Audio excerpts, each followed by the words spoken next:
තුනුරුවන් සරණයි. සුබ දවසක් වේවා පුතාලා හැමෝටම. කුබුක් ගහයට හරිම සනීපයි පුතාලා. ශරීරයේ තියෙන විෂගතිය අඩු කරගන්න පුළුවන් නම් කොච්චර හොඩෙයිද නේද පුතාලා? අපේ පැරන්නෝ ශරීරයේ විෂ ඉවත් කරගන්න සරල ක්‍රම පාවිච්චි කරලා තියෙනවා පුතාලා. හැබැයි සෙම මාරුව ගොඩක් තියන අයට මේකෙන් සෙම ටිකක් වැඩි වෙන්න පුළුවන්. කුබුක් ගහේ කොළ සහ පොතු අරගෙන මුට්ටියකට දාලා හොදට තම්බා ගන්න.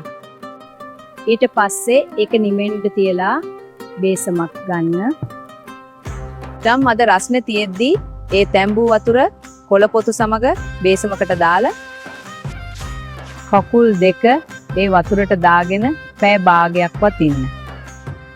මේක සවස් කාලේ කරන්න මෙහෙම සතියක් පමණ කරනකොට ශරීරයේ විස ඉවත් වෙන බව. පරිණිවිද පොත්වල සඳහන් වෙනවා. විවිධ රෝගාබාධ තියෙන වෛද්‍ය උපදේශ අරන්ම කරන්න. එහෙනම් මම ගිහින් එන්නම්. මේ වීඩියෝ එක ෂෙයා කරන්න අනිත් අයට බලන්න. වෙදාච්චි ෆලෝ කරගෙනම යන්න. මා පුතාලට තුනුරුවන් සරණයේ.